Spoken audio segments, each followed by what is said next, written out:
semester mata kuliah teori ekonomi. Konsumsi dan investasi merupakan dua kegiatan yang penting dan saling berkaitan. Penundaan konsumsi pada saat ini dapat dikatakan sebagai investasi untuk konsumsi pada masa mendatang. Dengan demikian, investasi dapat didefinisikan sebagai penundaan konsumsi sekarang untuk digunakan dalam produksi yang efisien selama periode waktu tertentu.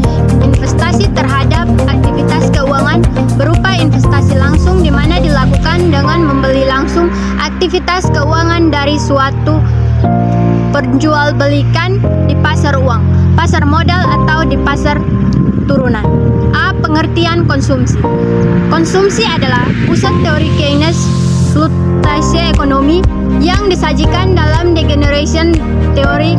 Pada tahun 1936, Keynes menduga bahwa kecenderungan mengonsumsi marginal, jumlah yang dikonsumsi dari setiap dolar tambahan pendapatan antara 0 dan 1. Dia mengklaim bahwa hukum dasar adalah bahwa dari setiap dolar pendapatan, orang akan mengkonsumsi bagian dari itu dan menyimpan sisanya. Keynes juga mengusul kecenderungan mengkonsumsi rata-rata rasio konsumsi terhadap pendapatan jatuh ketika pendapatan naik.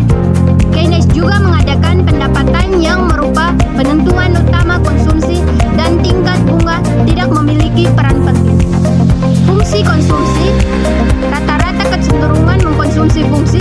Konsumsi ini menunjukkan tiga sifat yang Keynes menduga. Pertama, kecenderungan marginal mengkonsumsi C adalah antara 0 dan 1.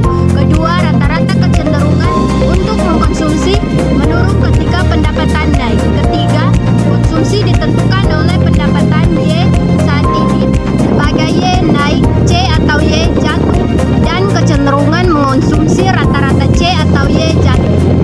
Perhatikan bahwa suku bunga tidak termasuk dalam persamaan ini sebagai penentuan konsumsi. Ciri-ciri konsumsi. Meskipun biasa dilakukan dalam kehidupan sehari-hari, namun ada sebagian orang yang belum mengenal ciri-ciri kegiatan konsumsi, baik itu membeli hingga menggunakan suatu barang. Adapun ciri-ciri kegiatan konsumsi yang sobat OCWC perlu diketahui. 1. Kegiatan dilakukan secara langsung. Ciri-ciri kegiatan konsumsi pertama yang dilakukan secara langsung dengan tujuan untuk menentukan kebutuhan sehari-hari maupun menentukan kepuasan individu. 2. Barang yang terlibat dalam kegiatan konsumsi. Barang yang terlibat biasanya memiliki nilai guna atau manfaat bagi para pembeli atau konsumennya. Misalnya, buku digunakan untuk menulis. 3. Barang yang dibeli selalu berkurang nilai gunanya. Ciri-ciri kegiatan konsumsi selanjutnya yaitu barang yang dibeli akan selalu berkurang nilai gunanya setelah dimiliki. Contohnya seperti pakaian yang sudah digunakan lama-kelamaan akan berkurang nilai kegunaan. Fungsi kegiatan konsumsi. Kegiatan konsumsi adalah kegiatan yang tak bisa dilepaskan dari kehidupan bermasyarakat. Selain itu, kegiatan konsumsi juga memiliki fungsi baik diantaranya sebagai berikut. 1. Mendorong adanya aktivitas produksi. Fungsi utama kegiatan konsumsi adalah dapat mendorong adanya aktivitas produksi. Dengan adanya permintaan dari konsumen, maka kegiatan produksi bisa berjalan. 2. Titik awal dan akhir kegiatan ekonomi. Kegiatan konsumsi berfungsi untuk menjadi titik awal dan akhir dari kegiatan ekonomi. Misalnya, ingin membeli sebuah laptop atau terjadi transaksi ekonomi. Setelah barang dimiliki, maka kegiatan ekonomi akan berhenti di titik tersebut. 3. Membantu menyesuaikan rumusan UMR pekerjaan. Fungsi lainnya dari kegiatan konsumsi adalah untuk menentukan penyesuaian rumusan UMR pekerja. Dengan begitu, hal tersebut bisa memperkirakan tarif pajak serta rasio anggaran belanja negara. 4. Menentukan kebutuhan secara fisik dan jasmani. Dalam kehidupan pastinya manusia ingin memenuhi kebutuhan secara optimal. Salah satu fungsi kegiatan konsumsi adalah untuk mengisi kebutuhan secara jasmani dan rohani baik fisik. Contohnya membeli makanan dan menonton film favorit. 5. Mengurangi nilai guna suatu barang dan jasa secara bertahap atau sekaligus. Dengan adanya kegiatan konsumsi, hal ini berfungsi untuk mengurangi nilai guna suatu barang dan jasa baik itu secara bertahap maupun sekaligus.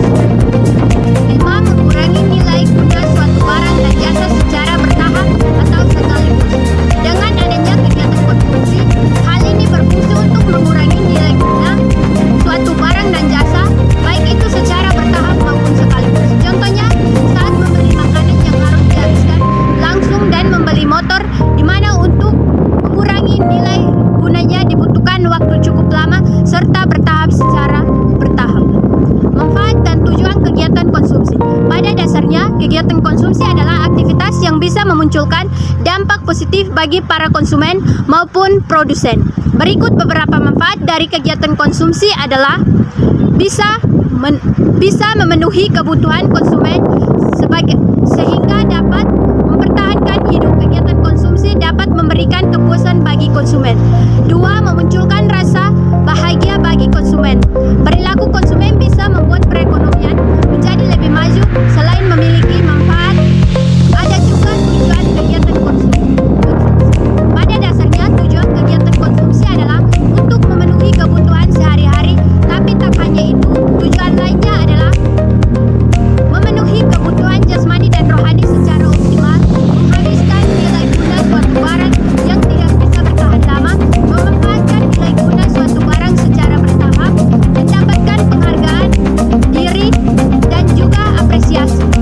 Contoh kegiatan konsumsi. Kegiatan konsumsi adalah kegiatan yang bisa dilakukan oleh siapapun, mulai dari sektor rumah tangga, perusahaan, hingga pemerintah. Ada banyak contoh kegiatan konsumsi di kehidupan sehari-hari. Contoh kegiatan konsumsi dari sektor rumah tangga. Misalnya, seorang anak membutuhkan buku untuk menulis, ibu membutuhkan bahan dapur untuk memasak, dan ayah membutuhkan koran untuk membaca berita. Selain itu, contoh kegiatan konsumsi sektor perusahaan, misalnya sebuah perusahaan yang membutuhkan beberapa bahan baku untuk industri atau pegawainya. Contoh lain, pembelian mesin di sebuah perusahaan juga bisa dibilang kegiatan konsumsi. Sebagai contoh kegiatan konsumsi, sektor pemerintah sendiri, contoh seperti membangun rumah untuk KPR dengan bunga rendah dan ditujukan bagi para pegawai. Selain itu, membeli peralatan proyek pun termasuk kegiatan konsumsi. Teori konsumsi, teori yang dikemukakan oleh Keynes mengenai konsumsi dengan pendapatan banyak dikembangkan oleh para ahli ekonomi. Teori-teori konsumsi tersebut meliputi Y1 pendapatan, YE1, C sama dengan YDC sama dengan A tambah B, YDA, 0 konsumsi. 1. Hipotesis pendapatan absolut. Hipotesis ini menentukan konsumsi dengan tingkat pendapatan absolut, sehingga hubungan antara pendapatan dan konsumsi merupakan fungsi konsumsi jangka pendek. Oleh karena itu, kurva selalu memotong sumbu vertikal. Berdasarkan pengalaman, fungsi konsumsi jangka pendek bergerak ke atas sepanjang waktu sehingga penghasilan fungsi angka padat. Perhatikan pada gambar berikut.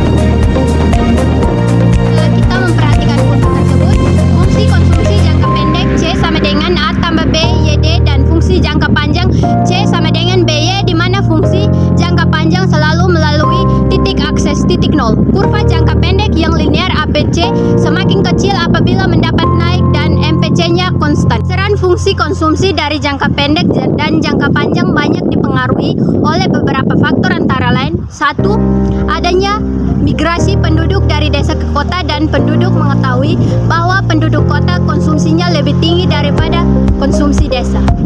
Jadi migrasi cenderung untuk meningkatkan konsumsi walaupun tidak ada